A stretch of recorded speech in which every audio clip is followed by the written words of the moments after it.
I get a lot of messages hosting the podcast from contractors who are kind of still in the startup phase in that 0 to 4 or 5 years. And one of them who runs Golden Landscaping in Montreal, his name is John Bernard.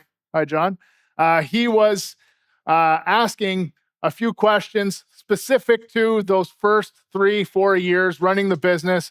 How do you make decisions financially? How do you make the decision to invest in a piece of equipment? How do you make the decision to invest in property, storage, all that stuff? When do you start hiring people? How do you start hiring people? So we're going to get into that with two guys who really built an incredible business that now does multi millions of dollars per year. They have 6 construction crews, 12 maintenance crews, designer on staff, salespeople on staff, estimators on staff, but it wasn't always like that. 14 years ago, these guys started at the back of a Honda Civic. So we're going to talk a little bit about that, and then we're going to get into how did they get out of that mode and into the mode now where they're scaling the business. So please, everyone, welcome Ken and Pat to the stage, and we'll grab a seat and get started here.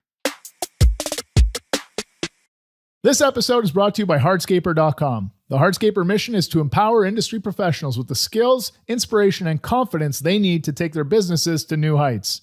Struggling with training programs for your team? Looking for helpful tips to build a better company? Subscribe today to gain access to hours of interactive on-demand hardscape construction and business courses for free. Check out hardscaper.com. You're listening to Hardscape Growth, a podcast for hungry professionals who want to grow their businesses and level up. Thank you, Alex. Appreciate it. Happy to be here. Cool. Okay. So, like I said, a little bit of the background. You guys are partners running the business. The first thing that everybody says in terms of advice is don't go into business with friends or family. And you guys are like best buds since childhood. Yep. And then you still decided to do it. So are they right or are they wrong? Worst idea ever. No, just kidding. Yeah. No, it has its challenges, right? It has its ups and downs, but it's like any relationship. Whenever you're not just looking out for yourself and you're looking out for each other, that's when you can really thrive. And the power of partnership is a real thing. And it kind of, we call it our superpower compared to people who don't have a partner there. So I would say I enjoy working with Ken almost on a daily basis. Would he say the same? Depends on the day. Yeah, no, we had someone say to us when we were getting started, it really stuck with me. Yeah. And they said that the only ship that is guaranteed not to sail is a partnership. And I think you probably fight that head trash a little bit when you're first getting started. But Patrick, I think you said it right when you said, if you feel as though you're in a position all the time where you're looking out for yourself, it's lonely, it's stressful, and I think it facilitates a lot of lack of trust in the partnership. But when you know that the other person has your back, has your best interest in mind all the time, and I think we have a lot of foundational, like we shared a friendship before we shared a partnership. We share faith, we share, our families have been best friends forever. So I think there's a lot of foundational pieces to it as well. So what was like the worst day in business together that you guys can remember? And maybe today, it's not on the drive here, we've got a fist fight. Yeah. No, worst, you have bad days, good days. Worst day would be, I'll share it. It was 5 years ago, probably at this point. We had scaled up super quick, and this is just being real and vulnerable here, guys. But we had to do layoffs for the first time and thankfully the only time. And we, Ken and I, together sat in a room with some of our veteran employees because we didn't have the work to provide for them. And we laid off, it was, I think 9 guys at the time. It was devastating. It was like a punch to the gut. We had sworn that we would never have to do that again. And we haven't, thank God. But thankfully, again, having that partner to lean on was super important. But that was the hardest thing we've endured together. And it wasn't in opposition. We were together on that. So really thankful to have had a partner there because it's a lonely place to be whenever you make mistakes and aren't able to provide for your people. If that answers your question. And what kind of happened there that led you to that position? And were you aligned on what the problems or the mistakes were that led you there? Or were you kind of opposed? So what happened was, just put very simply, we scaled too fast. We got to a point where we had overbuilt a structure, overbuilt the machine without having the fuel to support it. So too many people, too much capacity, not enough sales. Yep. That, in short, that's what it was. And I think we had kind of made a couple really quick jumps. I was talking with someone earlier today and about how it's easy to think about growth kind of like stair stepping, where you kind of leverage out, and then you actually experience the revenue growth. You hire the people, you buy the trucks, you buy the machines, and then you get the revenue growth. And it's not as linear as you think it is maybe before you start it. And we got to a point where that kind of leverage just carried us too far to where, there's too many people in play right now. There's too much stuff in play right now. And put candidly, we ran out of calendar. We didn't have the calendar there for it. And yes, I would say we were aligned on the problems. That got us there. And there were I think that's how all of us do our best learning, is kind of through the fire. So there was a lot of stuff that was part of local roots in our leadership, the kind of ethos and mentality before that did not survive that. Where we just said, we're not doing, like Patrick said, we committed, we're not having this happen again. So, laying people off is never fun, and realizing that it's your own fault kind of is the extra sucky part about it. You said that was the worst time. Prior to starting the business, how did you know that you guys were going to be good partners working together? Like, being friends is one thing, doing the odd job together is another thing, but starting a business and going through the highs and lows, and then, that story is a perfect example of a really, really shitty day. Yep. And deciding to still persevere through it. Like, how did you come to the conclusion, like, this is worth it? This partnership, this ship will sail. Yeah, no, for sure. And I can so Ken and I grew up going to youth group together. And then during college years, we took some time to go to Australia, right? So we spent a fair bit of time in Australia. And there we didn't yet work together, but he had an internship that was unpaid. And so I said, you know what, I'll go and work for this painter that we found because we needed a job. So we actually started splitting the money from that because I believed in the mission he was on with the Salvation Army. And so I was like, you know what, we'll fund this together. So that was where like the 50-50 partnership kind of started. And it was just trust. Like, we're both going to work our butts off for things that we need right now. And then that turned into us, traveling around the country, working a job together, and really realizing the different skill sets that we had to be able to fund this trip. And eventually we had spent all of our money in Australia on a lot of fun stuff. But we then checked our bank account, realized we had $0 left. So we're like, time to work again. So we basically worked our way from side to side of Australia and then got back home with more money than we left with. Just like picking up odd jobs as you're going? Yep, painting, landscaping. A lot of stuff that we started back in Pittsburgh as well. And that was really living in the back of a Hyundai. It was called a Hyundai Excel together, right? For 2 months, I think, or a month or two.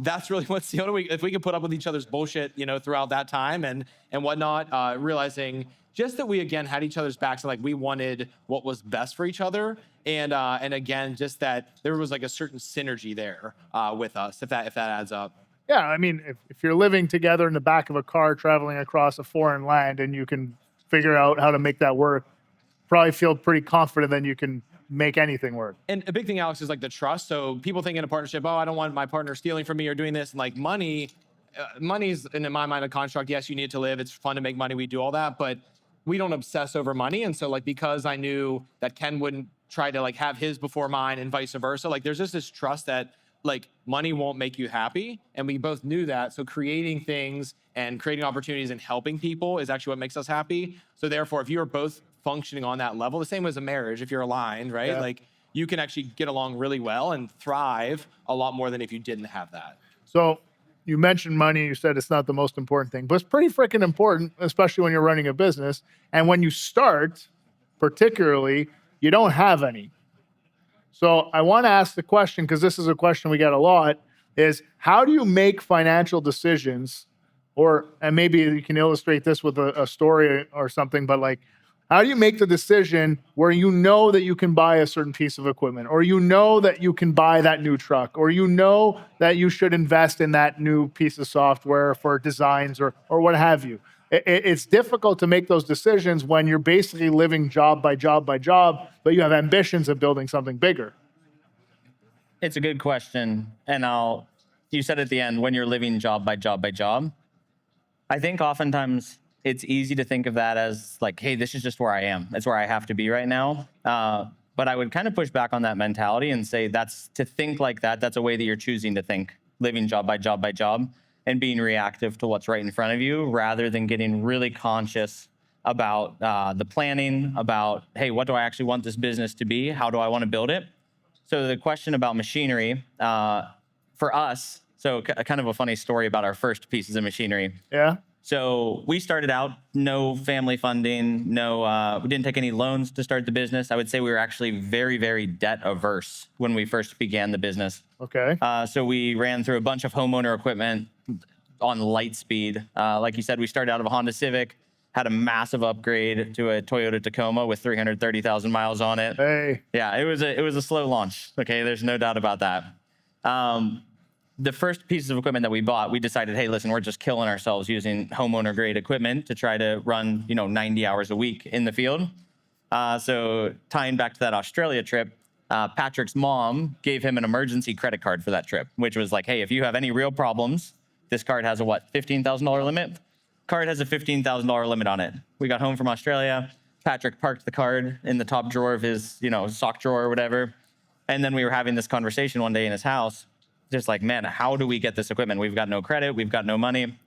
And I saw this light bulb go on behind his eyes. And I was like, what? He's like, I do have a credit card. So we took his mom's credit card without her permission. I'm not endorsing or suggesting this, just for clarity's sake. Took his mom's credit card, went and got kind of our first, we got a used walk behind, a 21-inch mower.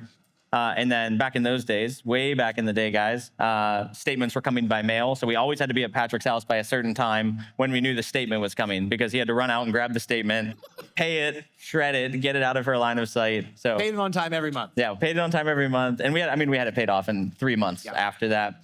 But that's just kind of a funny story around the first piece that we got. But the way that we made that decision to say, hey, we will kind of extend ourselves here, I think it's really easy to think like, oh, you'll just know. Like, that's what we thought, where it's like, oh, you'll just know. Yeah, doesn't make any sense. It doesn't make any sense. You're right, Alex.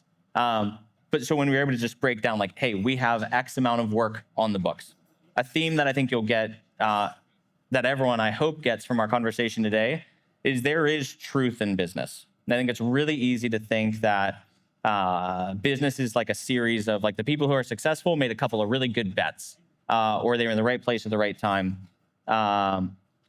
And I hope that happens to me. I hope the things break right in my direction. And of course, that's part of it. Sometimes you are in the right place at the right time.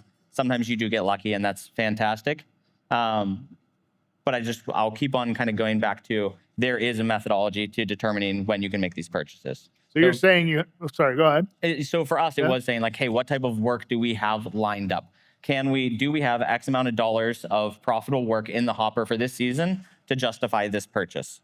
And I think we thought about it on a very elementary level, like a really rudimentary level then. And then I think if I could jump forward a couple of years, when we made the transition to actually running a legitimate business from a budget, from a software, there's a lot of great options out there for that. For us, LMN, Granum was a fantastic fit that really helped us get a tremendous amount of clarity really, really fast. So these decisions that used to feel like, oh boy, hope we made the right call here, turn into, no, this is factored for, this is understood. We know why we're making this decision. We understand how this hire or this piece of equipment impacts our pricing, market feasibility, all that. Well, let's go back to that. I don't know if it's legal or not. Credit card fraud, I think, is the word you're looking for. She still loves me. She's good. I send her on vacations. It's all good. Perfect. I was worried about that. No, but like you said, you calculated it like a very rudimentary fashion. What do you mean? Like, let's break it down. Yeah. What was the fact? You bought a used walk behind and a couple other odds and ends for 15 grand. Yep. What made you say like, okay, we're going to be able to pay this back in 3 months? Yeah. So like backup napkin math, guys, that's what like I want to get at right now is you don't have to go into like rocket science to figure this out. And a lot of times it can seem intimidating, or I'll just go by gut. I'll do square footage pricing. I'll just figure this out. But it really is as simple as saying like my grass calendar at the time, and I don't know the exact numbers on that, Alex, right? We're probably doing a grand or two. We're probably doing $2,000 a week in grass, right? Okay. And so I knew that payment or that cost of that was $14,000, $15,000 divided by the weeks I had. And for us, we said like, how much do we need to take home? At the time we were living at home, didn't matter. For everyone in the room, it's different, right? Yeah. So you take that like cost of living, which in startup years, like, yeah, man, you hustle, like you definitely make it work, right? But for us, we said, hey, if we're making $2,000 a week and we can throw on a Saturday to make more of that money, then that $15,000 is X amount of weeks, right? It's 7 weeks of work, give or take, right? And so for us, it was very simple math. It was self-control. So there were things we loved doing, like buying dirt bikes and stuff like that. But you say no to something to say yes to something else. So for that step, it was saying yes to the growth and the embarrassment, y'all. We were cutting grass with our parents' mowers and double cutting, and we're trying to get into luxurious neighborhoods. Like, I was saying no to that. Like, I don't want to double cut, right? And so that then extends, though, Alex, to, I love to share about like our excavator purchase, the first purchase. I did some land clearing, time and materials in year probably 2 or 3, and this Bobcat dealer was renting this machine to me, and he was like, "What? Can we talk?" Like, he was really trying to get my business, and I was like, "Dude, I'll never be able to afford a Bobcat skid steer." And he's like, "Well, like, we have options." And I'm like, "Dude, no way. There's just no way. We're just gonna keep doing what we're doing. We have brush hogs and stuff." And that was my mindset. It just was a big number, was super scary, and I was having trouble scaling that mindset. Right? What was scary about it was, first off, I didn't understand, CAT and all these other vendors have, your free financing and whatnot, which is helpful. But for me, I wasn't putting math to it. I wasn't saying, okay, I'm already spending this money on a rental or on labor or on waste or on pain, right? So I couldn't stomach the thought of like commitment probably. So I was afraid of commitment because I didn't believe in myself. But when you just say like, I'm going to wake up and hustle every day and do what it takes to make that $1,200 payment at all costs, like, you just make it work. So the excavator comes in, right? There was a job, and I have this mental image. The employee's name was Kyle. And we're making him dig this muddy trench by hand. He's putting it in the wheelbarrow, and we don't have any like power tools at this time. And he's just pulling this mud out of the wheelbarrow. And our mentality at the time, this is embarrassing to say, but it was like, you know what? We're giving this guy a job, and that's what he's owed. He's owed a job and a fine wage, but he needs to do whatever we have to have him do. That's not okay. Like that work environment was like very unhealthy, very like depleting of our employees. And so for us, it was a $600 Kubota lease at the time, for 3 years. And we said, we're spending that every day in financials, like financial expenditures, mental expenditures for our employees. Culture was terrible, and time. We were losing so much time on jobs by not having an excavator, instead by getting creative with a lift gate on our dump truck and wheelbarrows, because we thought that was like a way to save money. But in reality, it was actually costing from both ends. It makes sense? Yeah, it makes sense. I think that the question is like, at what point do you recognize that time though? Because I've been on many job sites, and like when you're on the business end of a shovel, like you lose track of time. You're just focused on getting shit done. So to say like you're looking at your guy with mud in the wheelbarrow and saying like, maybe I should pony up and buy that machine, like, there's some math that you're doing, even if you're not tracking on software or anything. Like you're looking at it and you're able to say like, the trade-off makes sense for me to take the risk. Because you said you guys were very risk averse. Yeah. So without even getting into taking on debt to grow the business, just overcoming that specifically, what made it click? I want to use the example, if I can, in the hotel room. We were at the LMN conference, and I remember doing this with a loader. I mentioned this to you, right? Yeah. So here's simple math, okay? So we'll just use a billable rate of $100 an hour, just make it simple, okay? And we were talking about gas station stops and supply yard stops and how much it was costing us. We had never like put that math down, but we're like, I think we're wasting a lot of money. I think we are. Ken was saying, yeah, that's kind of where I'm going. Like we think stuff, but we don't know. So he's like, let's buy a loader. I'm like, no way, dude. This was even like, 7 years ago. No, we can't buy a loader. We can't. Well, let's just sit down and do math. He actually raised his voice at me. I was like, I think this is the way we worked for a while. I would say, I think we should buy something. He'd go, no. Yeah. So because it was emotion. So guys, check this out. Emotion-based decision versus fact-based decision. Life can all be factual, right? Whether it's relationship, business, doesn't matter. We don't need to function on our emotional, our emotional capacity. It can all be fact. So in that case, we sat down and figured out by man hour how much time per year our teams were spending at gas stations and at supply yards. And just in labor alone, it was about $100,000 to $120,000, not to mention the markup on materials and fuel that we were able to get. So the loader was $160,000. So we knew in 1 year, we would basically make up that cost of that loader, not to mention the cash flow that we would save and billable rate. So we just factored in the waste rate, not even billable rate, that they weren't able to be on sites. So how did you calculate? You just looked at like the work weeks out of the year, how many trips? Exactly. Simple math would be 1,600 hours, right, a year in labor that we have, times 3 people in a truck, times 100. That gives you like how much you're not able to bill.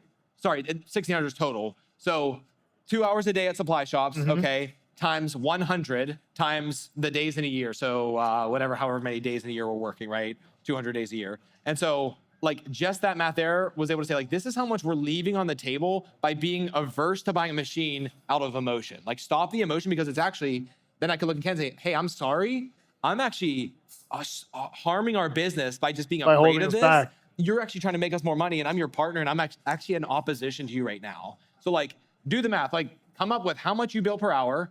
And if you don't know that, there are many resources that can help That's you a whole find other it. thing. Yeah, Exactly. we got courses, we got everything. Yeah. And then how much are your dudes and girls sitting at the gas station and at the supply yards? Like, just that's a simple math for like to see how much you're costing in waste just at those two places.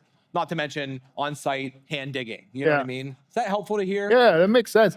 I guess if I put myself in the shoes of someone who's just getting started, like that's kind of the stuff that like you need to be able to make it factual so that you have the confidence to shift that mindset, because it totally makes sense. Like when you sign that lease agreement or that purchase agreement, like you're now on the hook for those payments. You need to make those payments. If you need to make those payments, you need to have enough money coming in. If you need to have enough money coming in, you need to have the sales pipeline, and you need to have the workforce that's able to execute at a quality level that ensures that you're going to be paid at a profit level that ensures that financially I can live up to that commitment. So you need to have as much access to the information to make it factual, because otherwise you're making big bets. And like you had the feeling like, a loader would really help us. Maybe you did the math, maybe you did like rough math in your head and you were just like, we're burning so much time. Yep. But like I think that's such a big gap. And like, we look around the trade show floor here and there's so many different tools and equipment, and like even investing in software, like people look at subscriptions to things like Element and they say like, well, it's $8,000. It's $10,000 for the year for my size of company. I can't afford that. I'd argue you can't afford to not. Now I confuse You're myself. spending it somewhere, right? You're spending it somewhere, but you can't afford to not do it, because at the end of the day, if you don't have that certainty, every decision you make is based on here, now, what I think, what I feel right now, and I can't make that with any real certainty. Yeah.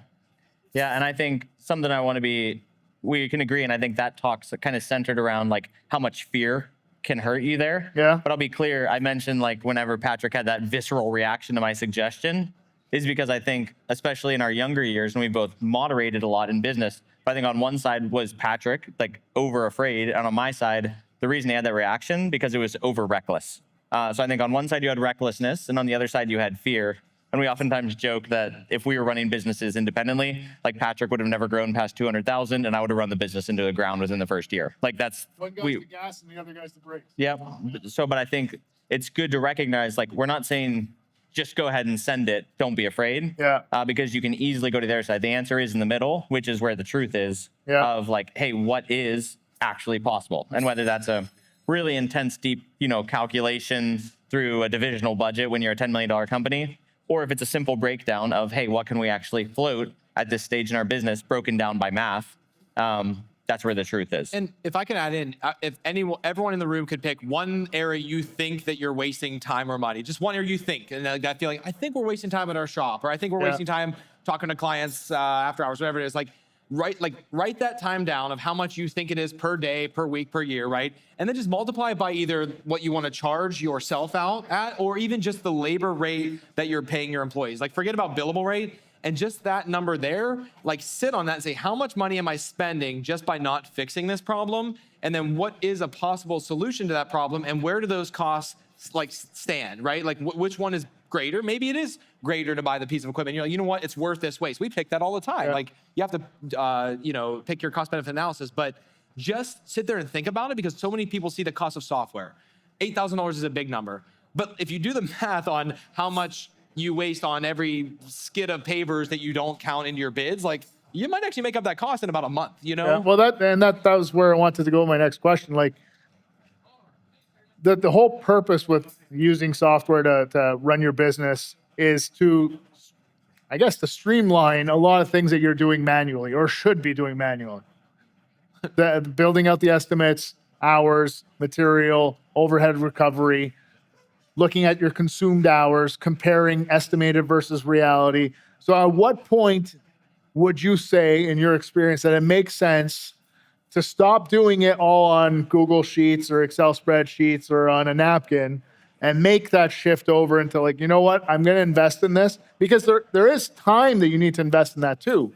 So like, at what point do you kind of hit that tipping point where like it's worth the admin work to give you that data-driven edge that you need to make more informed decisions to keep growing the business at the pace that it can grow because the market is constantly growing. So if your business isn't constantly growing, then you're not keeping pace with the market. I think there's two pieces to it. The first is, when do I start using the tool? Yeah. And the second is, when do I shift my mindset? And I kind of heard you talk about both of those in there. Okay. So to answer the question, I would say as soon as you are committing to run a business, you need to have a business owner's mindset. Right away, you're saying? Straight away. Why?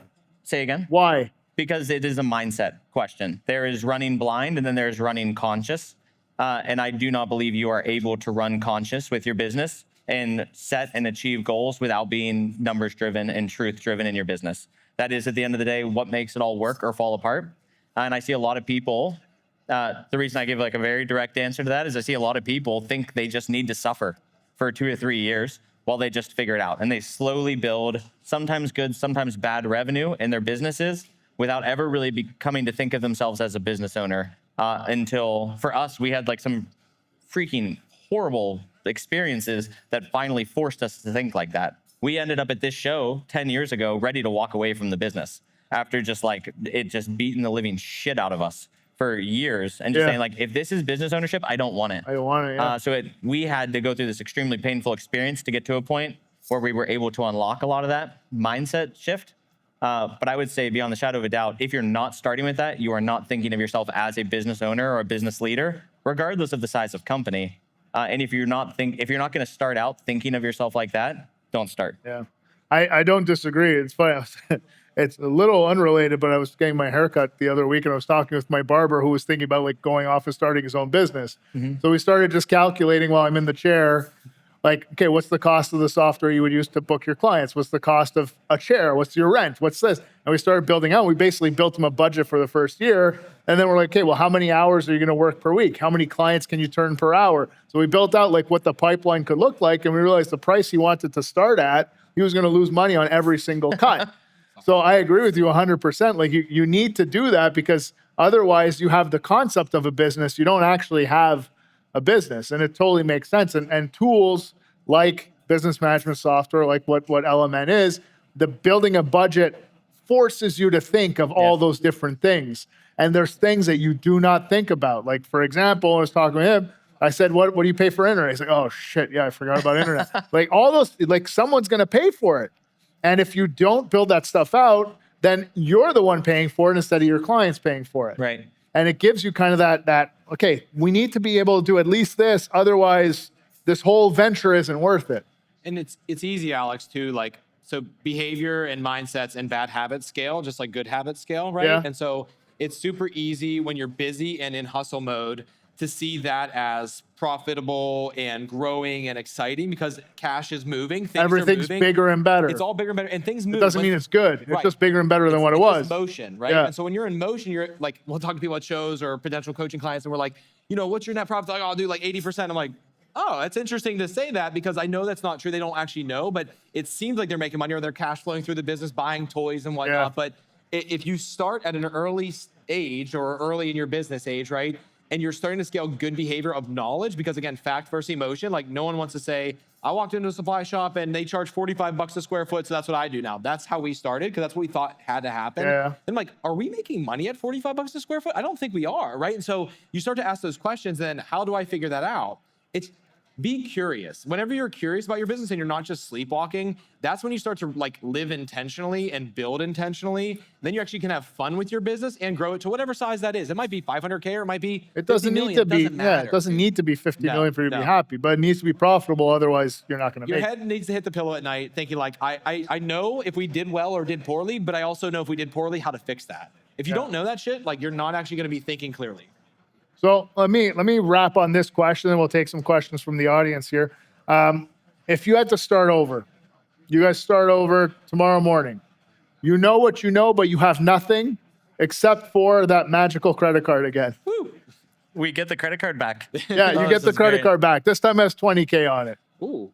Okay? So it's you two with what you know, nothing else. You got 20K. What are the first 3 things you would do? I know what I would say, but you can go if you want. Yeah, they might not be the same. I'll take the first chunk of it. I would start with the budget. I would start with pure strategy. That's what we call budget and strategy are synonymous in our organization. So what did you call it? Budget and strategy are synonymous in our organization. It means the exact same thing. So you don't have a strategy that doesn't match the budget. You don't have a budget that doesn't match the strategy. So I'd build that out first. If we're going to get very technical, I'd build a heavy recurring services model with a very clear path to penetration rate services. Then I would set really clear goals and metrics for the team. I would hire the teams. I would sell the work that I wanted to perform, and I'd hire the teams to do that. First hires after that, administratively, would be an assistant. The amount of admin work that owners do, far outside oftentimes of their sweet spot, like their gifting and their talent set. We burn an enormous amount of owners' time doing those tasks. Those would be my first steps. Yeah, I'll even simplify it even more. So say the credit card was able to turn into cash, we'll say, or I had was whatever, right? So all that stuff, yes, I agree, but I go right to hires and why I started the business, y'all. So most of us are in this room and are in hardscaping or landscaping because we either were like good with our hands, good with the trades, love creating things. It's fun to be outside. Like those are big reasons why we started. I had gone to business school earlier. Like I was about to jump into corporate America and I'm like, you know what? No, screw this. I don't want this. I want to do what I love doing, right? But because I had that business degree, I thought I had to sit at a desk and do admin work. And that was a huge plague that I had on me for about 6 years because I didn't love it. I was fine at it, but I didn't love it. That's right. So in short, y'all, what I would do, and this is counterintuitive, but I would I would do a virtual assistant. So like not someone necessarily in person. We have virtual assistants now. A VA, okay? They cost $8 to $10 an hour and they are just amazing. I would hire a fractional CFO. So that sounds like scary for people in this room, but that's now I have someone who can do my admin work. That means billing's on time, scheduling's on time, estimating's on time. Everything in the back end is on time if they're trained properly. And now I have a fractional CFO who knows finances. They know how to direct my company and where to go. And that doesn't cost $120,000 a year. It costs $1,000 a month for a decent fractional. And I would have Ken sell like hell because that's what he does really well. And I would produce the work like crazy. Okay, so might be counterintuitive, but he would be selling, filling pipeline, working on all things sales. I would be just center focused on producing work profitably and how to give him insight on new sales.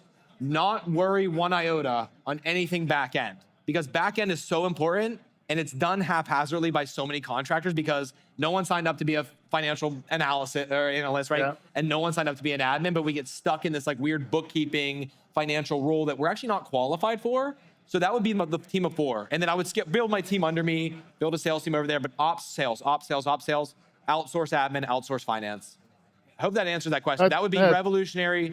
We would have catapulted right into a different sphere. What I find really interesting about that is you said you may not have the skill set, but even if you did have the skill set for it, if you're drawn to this industry and you start a business in this industry, that's probably not the stuff you get excited about anyway. No. So it's great if you understand it, but it's not where you're going to focus your time or your energy, nor is it what's going to produce the greatest outcomes for you. So basically what you're saying right off the bat, and you're both kind of saying the same thing, you're saying strategy and budget so that you have a compass. Where are we steering this friggin' thing?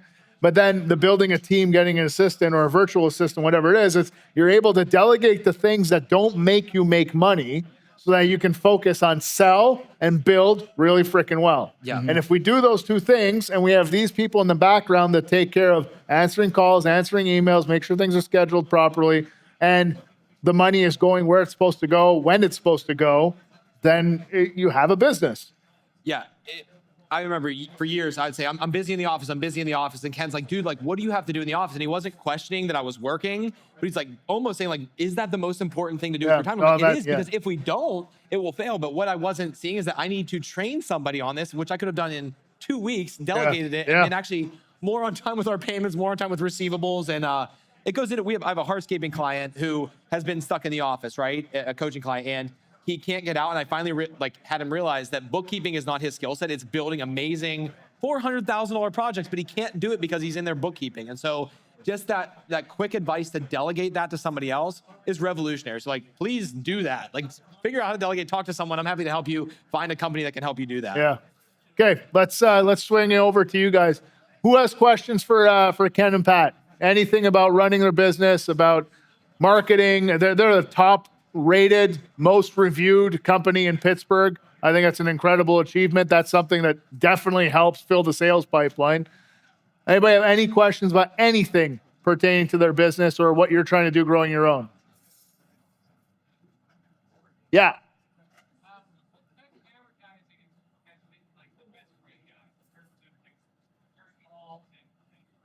All of So it. what type of advertising has been the best in terms of actually generating quality traffic and calls? I'll talk about three things, and I'll keep it as high level as I can, as helpful as I can without going way too granular with it. So first, I would say is reputation and organic. That's something you mentioned about reviews. That didn't happen by accident. That's something that was very founder-led at the beginning, that Patrick and I very much kept reviews our baby. Referral asks were our baby. That's something as we continued to grow, we had to find a way to make it scale. So we incentivize, there's employee incentivization for both referrals, reviews, et cetera. Reputation management and just organic people knowing you, word of mouth. That's thing one.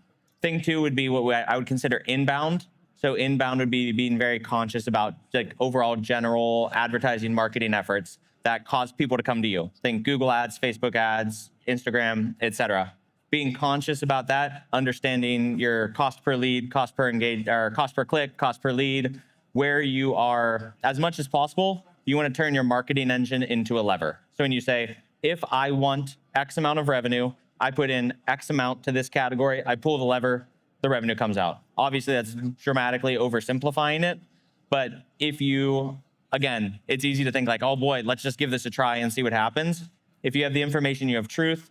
Truth banishes both fear and recklessness, two things we should be afraid of, okay?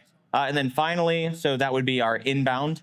Finally, and I think probably the biggest opportunity, particularly in our current moment, is people are super inundated with passive advertising. It's everywhere, everything, all the time. Walk around this show, walk around the streets, walk around anywhere in your life, there's passive advertising everywhere. Something that we have cranked up the heat to 11 on over the course of the last 12 months has been outbound work. So we have a number of different channels. I can talk with you in more detail about it afterwards, of outbound. That can manifest everything from huge automated outbound at scale, like we have email outbound at scale, LinkedIn outbound at scale. More practically, that would be just intentionally going into the right rooms where you know that your clients are. So very consciously, whether it's we have a membership to our local country club. Patrick plays in the local country club paddle team. We're part of business networking groups, whether it's in the commercial space or the residential space. But going to clients, I think it's very prevalent and common right now to be like, what do I need to do to make more people come to me, without as much of a thought of, I know exactly who my ideal client is. I know if you don't know exactly, you need to understand your ideal client beyond the shadow of a doubt, how they think, where they live, where they play, how they act, what matters to them. And when you understand those things, you can go much more direct to those clients rather than just trying to cast a wide net and hope something comes back. Being really active in the community helps with that. But again, knowing where the right people are allows you to be in the right place. It's so true. Like, it's so easy to spend money on Facebook ads and Google ads and things. That's marketing. Yep. But public relations is marketing too. And if you're in the local, what's it called? Let's say it's the local business community. I forget the Chamber of Commerce. Yeah. Yes. Like your city's Chamber of Commerce, going to those and being an active member, making sure that you're shaking hands with everyone, saying what you do, like that is marketing too. It's on a different level, but that creates the connections, and everyone wants to know a guy. And everyone wants to be able to refer people as well. They always, like, you say, hey, my back hurts. You got anyone, a good chiropractor or something? Everyone in the room probably has one, but like everyone is eager to offer that help. Yeah. So the more of those connections that you have, and it's tough when you're running a business on your own. because you're on your own little island alone in the dark trying to figure out the business. And then you wake up in the morning and go build shit. And then you come home at night and you eat and you work on the business again. But you got to make time to get out and network. And that's one of the most effective, yet least expensive ways to get your name out there, especially when you're getting the ball rolling. I think first step would be joining a group like that, Chamber of Commerce, BOMA, or BNI. Like, look any of those up and just go join one. We pay $1,000 a year for BNI. We just started last year. And we got, I think, 100, 200K of business from it. But just go spend 1 hour a week or every other week, and that is money well spent and time well spent. Yeah. Let's take another question. Anybody else? Could be about sales. It could be about marketing. It could be about designs, about adding crews. I know that's a big pain. You go from 1 crew to 2 crews. Okay, so I'm going to ask a question then about the reviews then. You said it was very founder-led, whatever. But how did you make the decision that that's where you're going to invest the time and the energy? To be the most reviewed company in a city like Pittsburgh, not like a little town out in the countryside, like in a major metropolitan city, to be number 1, that takes a very conscious effort and very ambitious goal setting. Yeah. So what was that? I think for us, whenever you're assessing any sort of business or restaurant or whatever you want to have done, like at least in my generation, like we're going right to Google reviews and seeing what people are saying, why they're saying it. Like stars are very important for people. So for us, that was just a conscious, like organic marketing effort. And I think it started with our website build. We had Ramlin Jackson build our website years ago, and they really helped us focus on the Google reviews and tying them into our website and all that. So it was a simple low-hanging fruit that if you can do good work, make people happy, and then ask them for a review, that was free, right? That's free advertising. So there's really no excuse not to build that base. And then that obviously helped our ratings online, helped our organic search. And then when SEO, we're paying for SEO, like it all just connected. But that's like for us, website first, and then Google profile second. Like that's a foundational thing for people's businesses. So if you don't have those two, then it's kind of a waste of your time and money to be spending on Google ads and Facebook ads. Like if you don't actually have a very solid presence there. Now with AI integrations and ChatGPT, that ties into a completely different set of reviews being important. Yeah, right? that's a whole other conversation. And something that's helped with reviews that has worked is customers rarely, if you're owner, operator, sole proprietor, that's one thing, like they want to help you a lot more. As you grow, customers don't care so much about helping the business owner out, but they love helping your employees. And so what we do is we use the Leanscaper scorecard method, but every single team member is rated on how many Google reviews they get per month, and they have to get 4 with their name associated with them, okay? You make it a goal for the people on the cruise to get reviews for the business. Oh, yeah. If you read our Google so reviews... it's not just you asking. They're asking once the job is done. Like, hey, it would really help me if you could leave a review for Our grass crews leave flyers on the door with the QR code with your lawn has been serviced by with those names. So that means the clients scan that QR code. Smart idea. Thank you, Darius, Luke, and Amber. You did a great job. So if they get their 4 reviews, they make, I think it's $200 a month each they can get up to on that. So if they lose a review, then that's $50 they lost. So we want them to be talking about it at home with their spouses. Like, hey, babe, go get more reviews. That's a lot of money. Like, we want that to be a conversation. Very smart idea. Thank you. Cool. Okay. Do you have anything you want to add before we wrap up here? No, I mean, I would encourage, if anyone's not comfortable asking questions like this, just please come up to us afterwards. We'll be here, and then we're over at the Graham booth if you have questions. But we'd love to just chat, talk shop, see what you guys have concerns with or any hangups you have. I mean, we teach off of scars, right? Like everyone's learning, and we're happy to share stories there to help anyone through anything. Yeah, and you guys will be at the Graham booth, so that's a very valid point. A lot of people don't want to raise their hands and ask a question from 1,000 people. Yeah. So I get it. But you guys will be at the Graham booth. And if they want to reach out to you, for everyone who's watching this online, what's the best way to get a hand? LinkedIn is probably the best place to find both of us. If you find us on there, obviously our names are up there. LinkedIn is great. But really, I mean, if you want to connect, we're going to be here the rest of the day today, and of course tomorrow as well. Man, we'd love to really meet any of you guys, get to know your stories. And if there's any way we can help you, that is what we are most passionate about. We had a lot of unbelievable and incredible people up till now and through now that have poured into us, and anything we can do to help, we love nothing more. Awesome. Don't live in a silo. Don't live on an island. Make sure you're surrounding yourself with people in a network who support you, who love you, and who want you to do well. Business ownership is lonely often, and so it's just very important to surround yourself with people who care for you and who want you to do well in life. Yeah, and with a community like this, like there's a lot of people to talk to and connect with and to learn from. That's why we do these events. That's why we do this podcast. So, guys, I want to thank you for joining us on the show. And for those of you watching online, until next time, work hard, pave harder, and we'll see you next time on the Hardscaper Growth Show. Thanks, Alex. Thank you, everyone. Yeah, thanks, Alex. Thank you. You've been listening to Hardscape Growth, a podcast for hungry professionals who want to grow their businesses and level up. Each episode is all about taking the next step in running your business, so make sure you never miss a show by subscribing on your favorite podcast player. And if you're finding this information to be useful, help others in your position discover us by giving us a star rating and leaving a comment. We'll see you next week.